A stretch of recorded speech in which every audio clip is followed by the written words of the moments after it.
Dios los bendiga en el poderoso nombre de nuestro Señor, Salvador viviente, Jesucristo. Soy Fernando Fernández.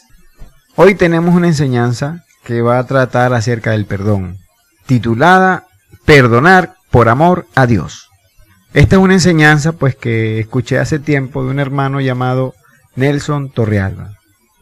El perdón es lo que nosotros como creyentes debemos conocer a profundidad para tener una armonía con nuestros hermanos en Cristo. Vamos por favor a Juan capítulo 3 versículo 16.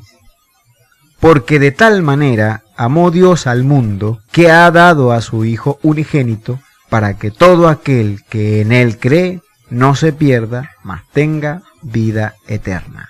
Observemos este versículo. Aquí vemos que Dios entregó a su Hijo unigénito. ¿Para qué Dios entregó a su Hijo unigénito? En la misma palabra está la respuesta. Para que todo aquel que cree no se pierda. Ahora, ¿merecía la humanidad que nuestro Señor Jesucristo fuese entregado para salvar a la humanidad según el andar de la humanidad? No, de ninguna manera, porque la humanidad estaba conformada por lo vil y por lo inmundo. Sin embargo, sin necesidad de cambio, Dios entregó lo más preciado que Él tenía a su Hijo Jesucristo, a su único Hijo, para salvar a esta humanidad. Y eso es perdón. Pues así es Dios, y es allí donde nace la naturaleza del perdón. Vamos al versículo 17. Porque no envió Dios a su Hijo al mundo para condenar al mundo. Cuando una persona tiene la capacidad del perdón en su vida, en su mente y en su corazón, entonces esa persona no lleva a otros a ninguna condenación. Nosotros como cristianos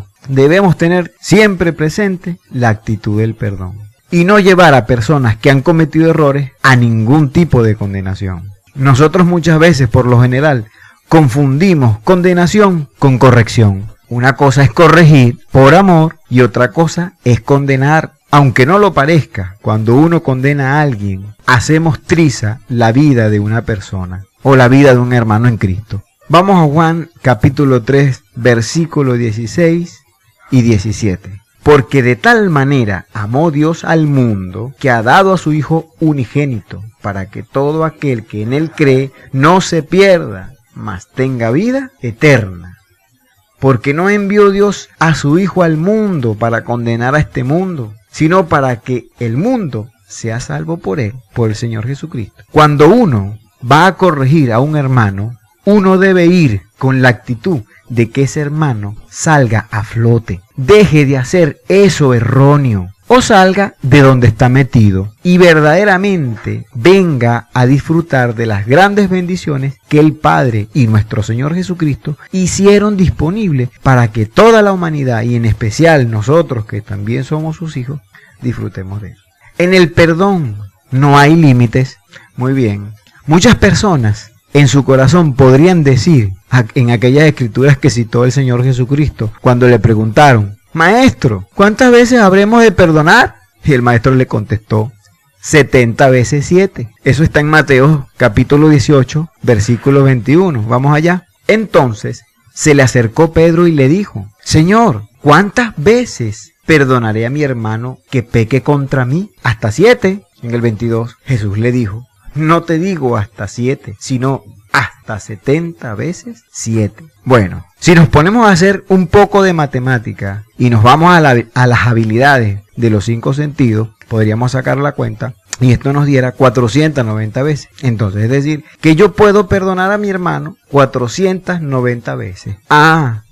Pero cuando llegue a las 491, le pongo los ojos morados o le quiebro los huesos, porque el Señor Jesucristo lo dijo. Ahora, ¿eso fue lo que nuestro Señor Jesucristo quiso decir? No. Lo que realmente el Señor Jesucristo dijo es que no hay límites. 70 veces 7 significa en todos los momentos que se presente. Deberíamos alegrarnos cuando se nos presenta la oportunidad de perdonar, porque eso nos hace más como a Dios, en manifestación en nuestras vidas y en nuestro andar. Nosotros como creyentes deberíamos alegrarnos cuando perdonamos, cuando se nos presenta la oportunidad de perdonar, sencillamente porque para el perdón no hay límites. el perdón de Dios es el que me da y nos da a todos como creyentes la base para cambiar mi corazón. Cuando se nos presenta la oportunidad de perdonar a alguien, ahí podemos ejercitar cuánto podemos ensanchar nuestros corazones para llegar a perdonar. El perdón cierra las puertas del pasado, es decir, borrón y cuenta nueva. Vamos a Salmo 103, versículo 12. Cuanto está lejos el oriente del occidente, hizo alejar de nosotros nuestras rebeliones. Nuestro Padre Celestial nos deja escrito esto en su palabra. Él hizo alejar nuestras rebeliones, nuestras fallas, nuestros pecados. ¿Y qué significa cuánto está lejos el oriente del occidente? Es sencillo, que nunca más se van a encontrar. Lo repito de nuevo, que nunca más se van a encontrar. Dicho de otra forma, es que Dios nunca va a recordar todo lo que nos ha perdonado a través de su Hijo Jesús. Es decir, que cuando Dios te perdona, automáticamente lo borra del disco duro. Queda borrado. Quedamos como 0 kilómetros. Dios nos ve perfecto. Somos sus amados.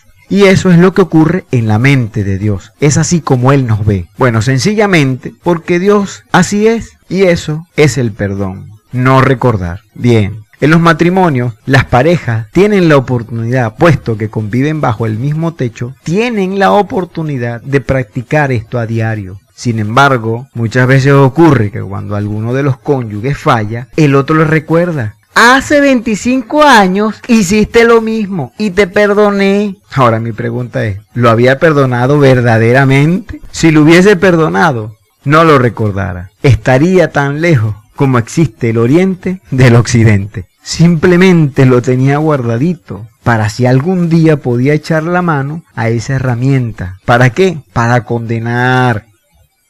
Vamos por favor a Filipenses capítulo 3, versículo 12.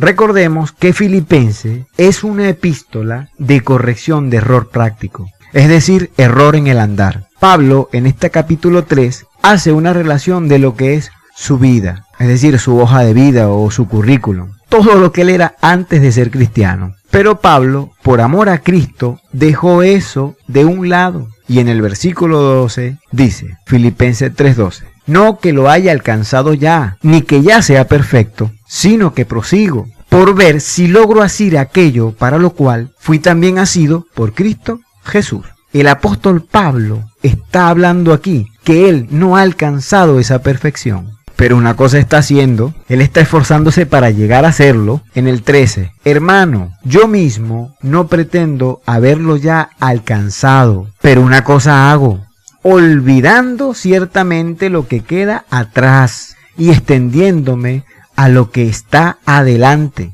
Olvidando ciertamente lo que queda atrás. Y quiero detenerme en estas palabras. Esa palabra, olvidando, es declarando nulo y vacío, borrándolo del disco duro del computador, que es tu mente. Y para borrarlo de tu mente, tú tienes que hacer un esfuerzo. Tienes que ensanchar tu corazón. Tienes que abrir tu corazón. Olvidando ciertamente lo que queda atrás y extendiéndome hacia adelante. ¿Qué es extendiéndome? La única forma de olvidar es extendiéndome, no quedándome o no quedándote en el problema, sino extendiéndome hacia lo que está adelante. Mientras más lejos hayas caminado alejándote del problema, el problema lo irás recordando cada vez menos, porque el día que lo recuerdes y quieras regresar a resolverlo, vas a decir, oye, más fácil es seguir adelante que regresar atrás. Más fácil es seguir a la meta que está adelante que regresar atrás. Por eso el apóstol Pablo decía, extendiéndome a lo que está adelante. Ahora, ¿qué es lo que está adelante? Vamos a Filipenses 3:14. Prosigo a la meta, al premio del supremo llamamiento de Dios en Cristo Jesús. Nosotros conformamos la iglesia de Dios y sabemos que la iglesia significa los llamados. ¿Fuimos llamados a qué? A un supremo llamamiento de Dios en Cristo Jesús. Esa es nuestra meta. Ese supremo llamamiento es nuestra meta.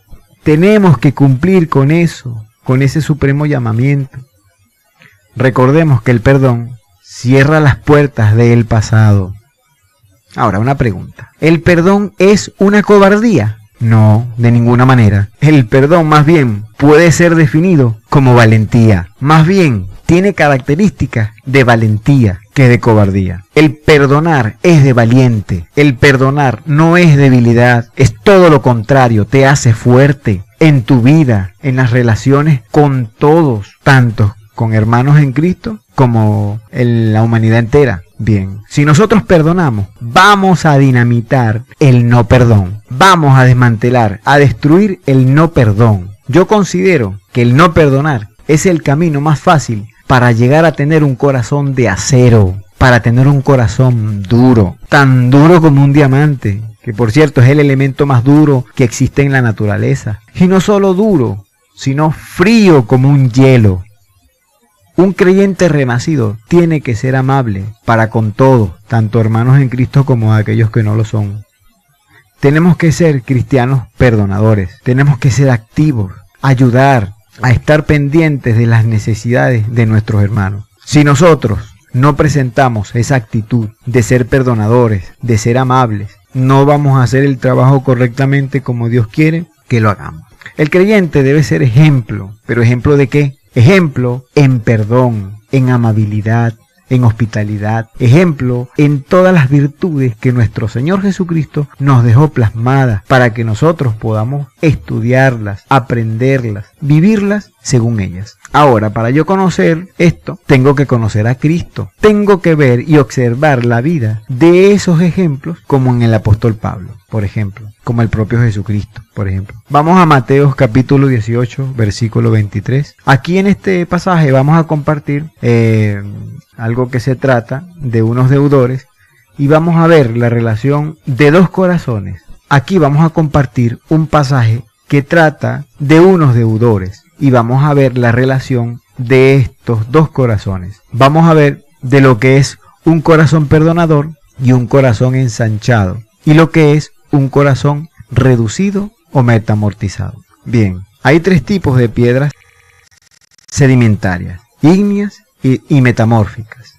La metamórfica es la piedra más dura. Bueno, aquí en Mateo 18:23 vamos a ver ese corazón de algodón de azúcar y también el corazón metamortizado, a nivel de granito o algo parecido.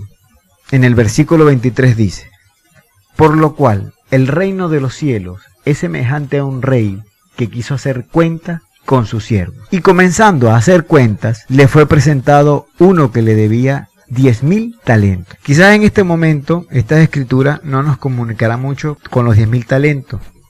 Pero si ustedes van a la versión de la Biblia, Dios habla hoy, dice millones. Esos 10.000 talentos eran millones. En el 25. A este, como no pudo pagar, ordenó su señor venderle y a su mujer e hijos y todo lo que tenía para que se pagase la deuda. En el 26. Entonces aquel siervo postrado le suplicaba diciendo: Señor, ten piedad conmigo y yo te pagaré todo. El señor de aquel siervo, movido a misericordia, le soltó y le perdonó la deuda. Eso es un corazón ensanchado. ¿Y qué vemos que le perdonó? Millones. ¿Cuántos millones? Yo no lo sé, pero fueron millones. En el 28.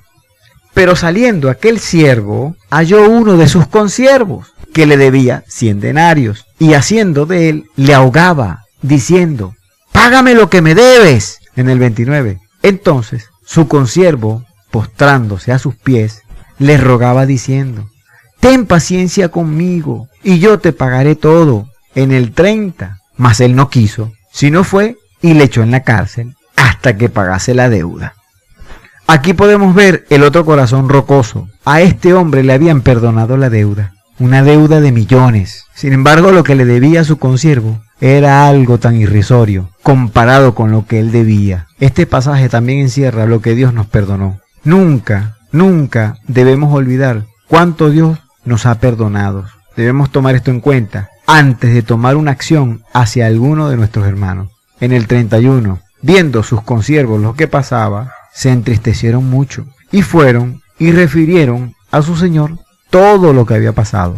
En el 32, entonces, llamándole su señor, le dijo: siervo malo toda aquella deuda te perdoné, porque me rogaste. En el 33, ¿no debías tú también tener misericordia de tu consiervo, como yo tuve misericordia de ti? En el 34, entonces su señor enojado le entregó a los verdugos hasta que pagase todo lo que debía.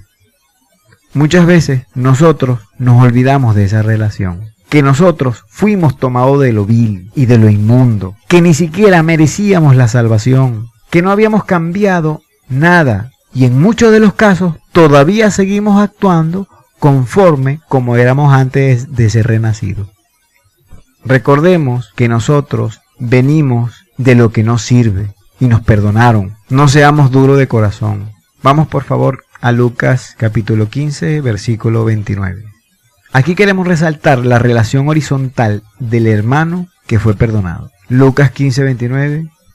Mas él, respondiendo, dijo al padre: He aquí, tantos años te sirvo, no habiéndote desobedecido jamás, y nunca me has dado ni un cabrito para gozarme con mis amigos. Este es el hermano del que ha sido perdonado, reclamándole al padre, reclamando la acción que el padre tomó por haber perdonado a su hijo. En el 30. Pero cuando vino tu hijo, que ha consumido tus bienes con rameras, has hecho matar para él el becerro gordo. En el 31. Él entonces dijo: Hijo, tú siempre estás conmigo, y todas mis cosas son tuyas. Mas era necesario hacer fiesta y regocijarnos, porque tu hermano era muerto y ha revivido. Se había perdido y es hallado. Esta es la actitud de un corazón de un padre. Y esa es la actitud que Dios espera de nosotros. Nosotros tenemos que ver a nuestros hermanos como Dios nos ve. ¿Merecía el perdón este hombre en Lucas 15? No, porque había hecho algo malo. Él acabó con la herencia y la acabó en una forma desastrosa, en borracheras, en mujeres. No merecía perdón, pero Dios le dio el perdón. Y aún más, le dio gracia. Le mostró su gracia y podemos ver la gracia, cómo Dios perdonó, lo vistió, le puso anillo, le hizo una fiesta, porque así es Dios. Bueno, no hay límites para el perdón. El perdón es la búsqueda inexplicable e inaccesible, tanto del ofensor como del ofendido. ¿Con qué fin se buscan? Con el fin de recomponer la comunión delante de Dios. Vamos a arreglar las cosas por amor a nuestro Padre Celestial. Y esto es a fin de no darle terreno al archienemigo de Dios, al diablo, que es el único que sale ganando cuando se rompe la comunión entre los hermanos. Dios los bendiga en el nombre de Cristo Jesús, Señor nuestro.